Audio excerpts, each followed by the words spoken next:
Hey, for today's video, I want to talk to you about different ways that you can tell if your wood that you're burning is well seasoned or not.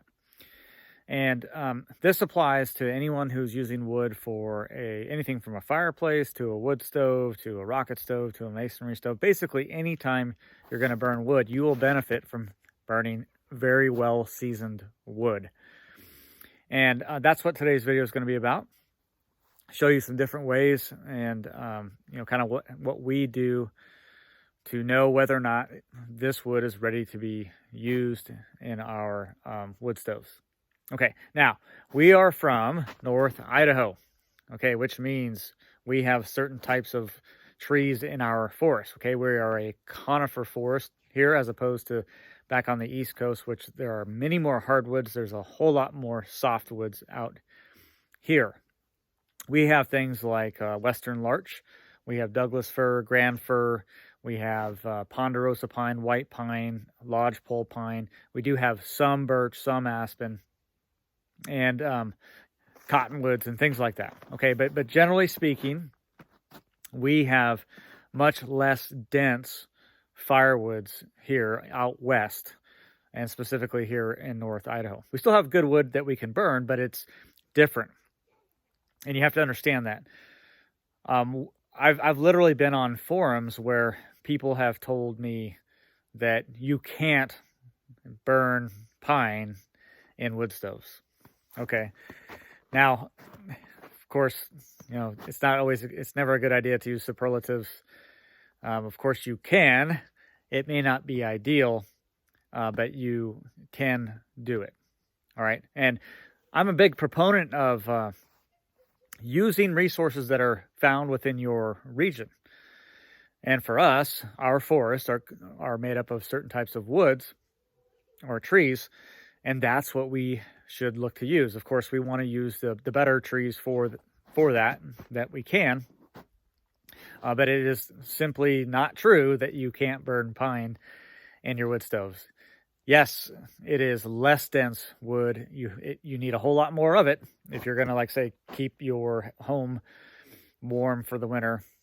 There also is an increased amount of creosote. That is true in burning pine, but that's easily mitigated in that you could do, say, 2 sweeps a year instead of 1, right? No problem. I mean, lots of people out here burn pine, including us.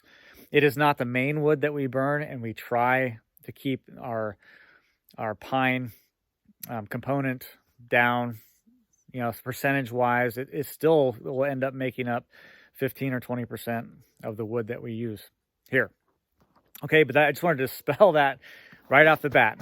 Now, would I rather burn, cherry or oak or that kind of real hardwoods? Of course. There's so much more dense, and you need less of it to produce the same amount or the heat needed over, say, a winter.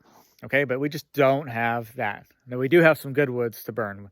My favorite here is western larch, Doug fir, and birch. Those are probably my 3 favorite, but you're going to find and see in our piles, there's going to be pine.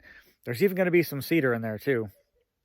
And again, most of it is, we have so many trees that need to be thinned or that are, wind fallen, that, and I don't want to waste it. And so we leave some of it out there. We leave a good amount out as far as slash, and that's good for the soil and all that. But then we want to use it. We want to utilize it the best we can as a resource. Okay, so let's talk about some ways that we can tell if wood is well seasoned. All right, first of all, the easiest way and the best way is if you've actually done it yourself, and so that you know how long this wood has actually been seasoning. All right, so this pile behind me right here, I know when I cut it down, I know when I split it and stacked it.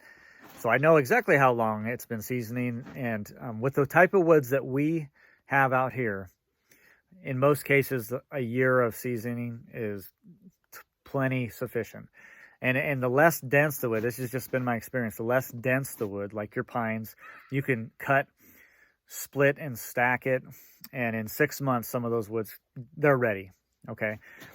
And but that's the first way, right? So in the most cases, if it's been seasoned in a year or 2 years or 3, then you know it is definitely ready.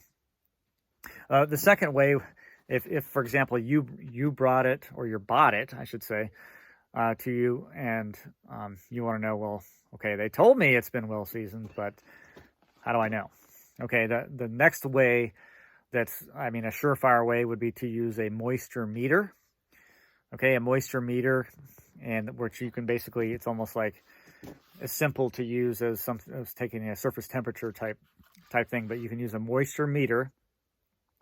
And if it is under 20%, what you really want is 15, but if it's under 20% in my book, it's usable. It's usable. Again, 15 is kind of the ideal, that we're trying to hit 15 or less. But if it's under 20%, to me, that works just as well. Okay, so those are obviously two very surefire ways of telling whether or not wood has been well seasoned. So again, if you cut, split, and stacked it yourself, you know exactly how long. Or if you use a moisture meter, obviously you know exactly how long as well.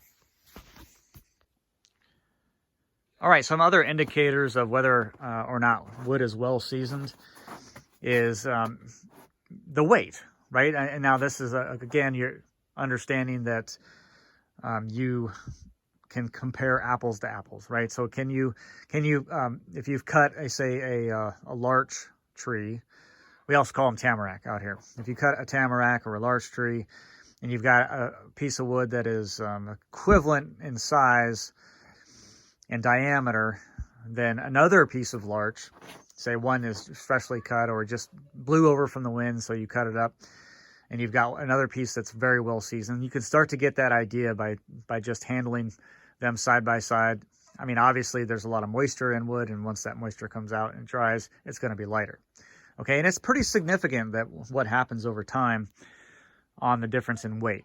Okay, and that goes for any type of wood, but again, you have to compare apples to apples. And wood, as far as burning, is all based on density, pretty much, and moisture content. So density, meaning a wood it's more dense, and therefore it'll burn hotter and longer. And that generally holds with weight as well. I found that, like a piece of oak is pretty heavy, even if it's well seasoned, and you compare the same size well seasoned oak to the same size well seasoned pine, the pine is going to be way lighter, but it's also going to burn extremely fast and quick.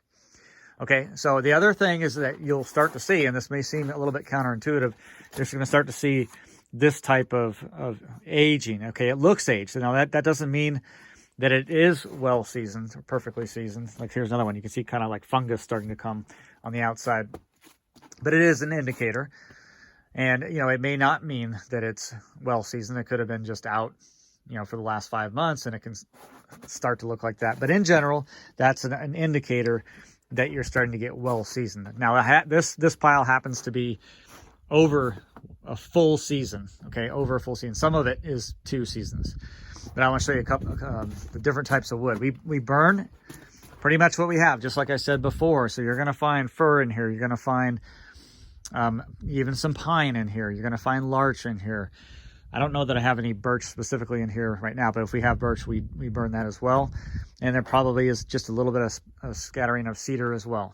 Okay, so if you have, like for example, like this is larch, and we have more larch here, and then we have some fir, and there's even some pine that's in here as well. And again, we don't like our pine to be a large component, but if it needed to be, that's fine with us. All right, but those are some other indicators. When you start to see cracking like this, when you start to see the bark fall off rather easily, that's also another indicator. Okay, again, the weight, and those are some very good indicators as to the seasoning of the wood. If you don't have a moisture meter, or if you didn't cut and split it yourself. I'm going to show you one more pile, and some other ways that you can tell. Okay, so here's another stack of wood that we have.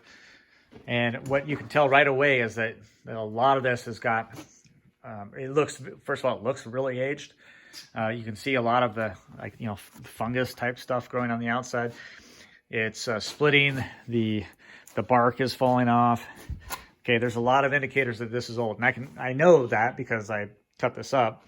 And this is literally 2 and 3 seasons old. Okay, so the minimum of 2 years here, and probably a lot of it is 3 years. Okay, but it also happens to be a pretty high percentage of different woods, but also pine. Now, again, not ideal, but we will certainly burn it. But you can just kind of tell how seasoned it is by all of the aging and kind of the fungus that's growing on the outside and other factors like that. In fact, here's some cedar right here. So there's all kinds of different woods in here, and that's what we will burn, anything that we have as far as the resources that are on our property. I think that's what makes the most sense. Okay, again, you can mitigate those issues with creosote by just doing an extra cleaning a year, and I haven't had any problems, nor have I heard of anyone around here who burns pine having any problems. But that's not a bad idea to just mitigate it by one extra sweep per year, especially if you do it yourself. It's not a big deal. Okay, that kind of covers it as far as being able to tell whether or not wood is well seasoned or not.